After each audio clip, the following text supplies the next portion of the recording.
Hello everyone. Today we have a very special session, a very special fireside chat as part of the Empower Hour by DAMAC with 4 amazing women coming from DAMAC.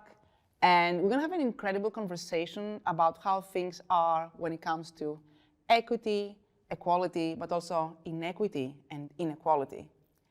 So I'm having Hanin, Marian, Natalie, and Parinita, which is Paris without the S. So I'm trying to remember and do the personal branding. So welcome, thank you for joining, and let's have an amazing conversation where we keep nothing, we're not holding nothing back. Okay? So I would like to start with you and introduce yourself, what you do, and the one thing that nobody knows about you. Okay, I am Hanin Malhas. I'm the Director of Business Transformation in DAMAC. The one thing that no one knows about me, that I'm a jewelry designer. Really? As well. So I design the majority of my jewels. We want some of them. We want some of them. Amazing. Thank you. Here to you. My name is Marian Coleman. I am a senior design manager coming from an architectural background, so working in project execution and design. I've been with DAMAC about 1 year now. Oh, okay. Yeah, so you're a newbie. Yeah, still a newbie. Yeah, but it's been a wonderful experience so far. Something that people don't know about me: I've been married 3 times to the same man. Ooh, yeah. You're joking. Nice. Why did you do that? Why did you do that? No, my husband is Indian, so we celebrated both cultures and obviously had a registration as well. So it's an unusual fact. Okay. Not by choice. So okay. Natalie. Hey, I'm Natalie Tanner. I've been working with DAMAC for 4 years. I'm actually part of the Loams team under the community management. I'm the senior community manager looking after the 2 horizontal communities that DAMAC has built, which is DAMAC Hills and DAMAC Hills 2. An interesting fact is I'm very much passionate and in love with horses. And I was a great dressage rider before I moved here to Dubai. Wow. And not been on a horse since. Ooh, I left it all behind. So yeah. Is there a reason for that you didn't do that again? Honestly, Yes. It's too expensive here. I can't afford it. Dubai Yes. is quite high. Well said. Yeah. Great. Parinita. My name is Parinita Bajaj Maro. I'm an assistant manager with the Learning and Development team, which operates under the People and Performance team. I take care of soft skills, upskilling, leadership, and any motivational or behavioral skills training that we have. One unique thing, well, I've been born to believe that I'm unique in every way. But however, something that nobody else knows about me would be I'm a graphologist. I do handwriting analysis. Really? Yes. Oh, can you do hours afterwards? Afterwards, yeah, and I charge. No problem.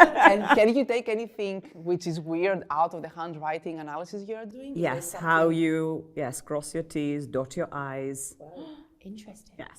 Thank you for the intros. Thank you for sharing something about you that probably nobody knows, except for yourself.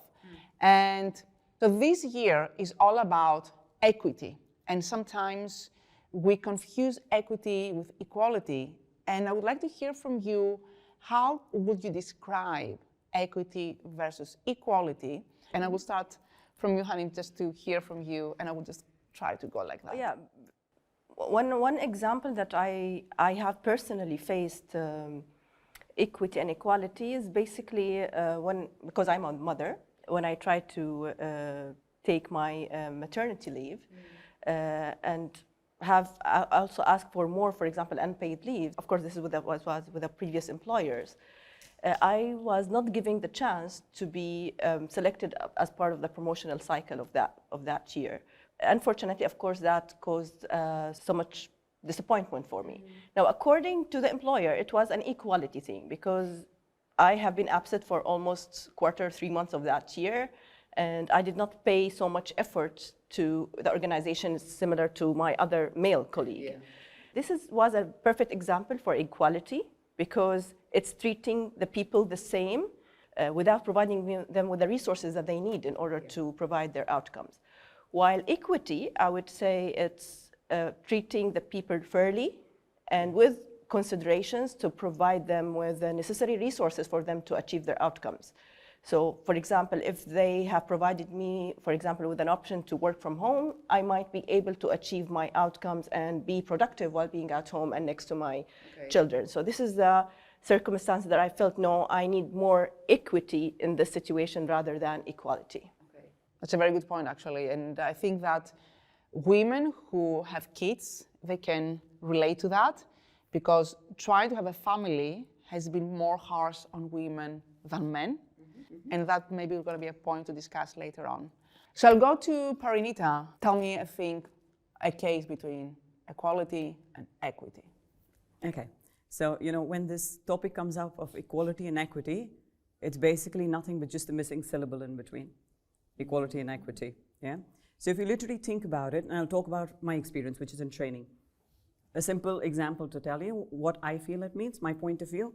When you're taking a group picture, what is the aim? The aim is that everybody should be looking nice, everybody should have the equal positive side or the good face in the front. But of course we know that when we're taking a group picture, everybody has different heights. That's the difference from one to the other. So equity for me is, you generally ask people, don't you? The taller ones, can you please go at the back? Yeah. The smaller ones, or the ones who don't have too much height, can you please come in the front? What's the entire reason for doing that? It's so that everybody gets an equal opportunity as per their height. So that's equity for me. I love this because that's a very simple example. And I'll take the question a step further. And I would like to ask you, can I ask you? Yeah, sure, go Perfect. ahead. I hope I can answer. Have you ever seen a specific case of inequity and inequality, which can be in the business, in your personal life, even your social life? Oh, absolutely, absolutely.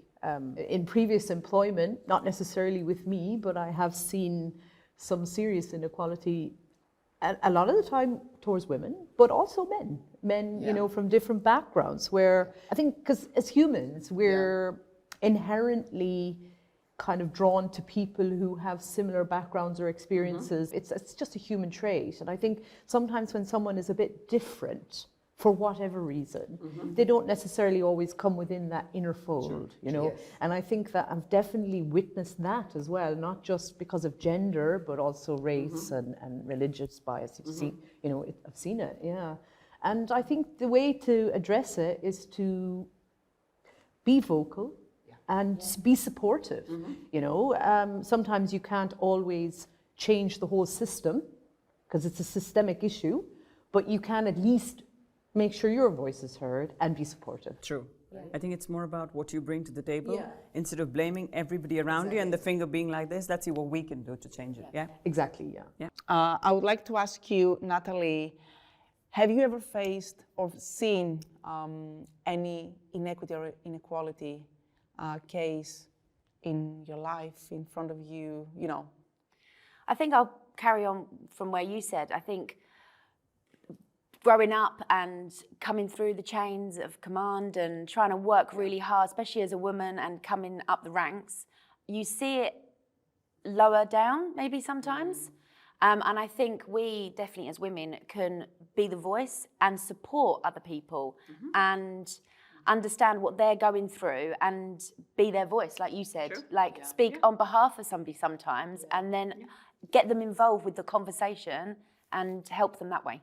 Yeah, definitely. So let's talk about change and how you manage this change for you in a way to make the outcome for you the way you want it.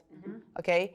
And having a choice for me is an equality and an equity feature. So I'll come to you for the change because I like the story you said before. And let's start from there. And you can say all the things that we didn't hear before. You can just put on the table. Yeah, I have personal advocate for change. I think when people move out of their comfort zones, the possibilities are endless.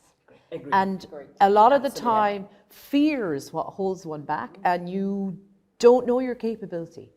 Nobody knows their capability until they're pushed to the limit, right? They really don't. So 10 years ago, I decided to hand in my notice at my job in London, and I moved to Hong Kong.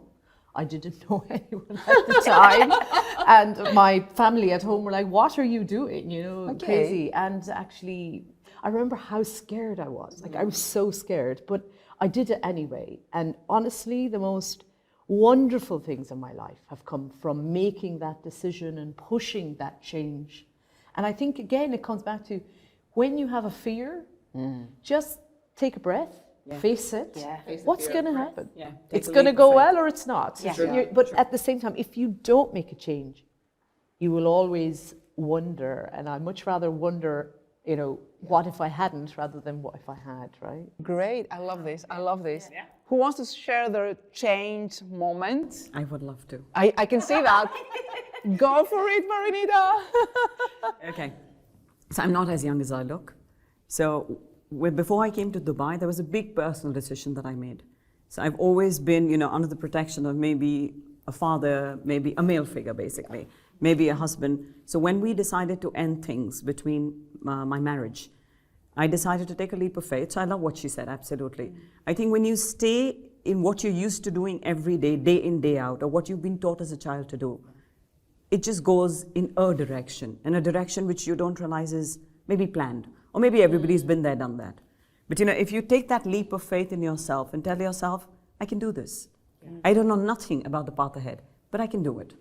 So I took that decision. I came to Dubai. DAMAC happened. So for me, Dubai was because of DAMAC. Else Dubai wouldn't have happened.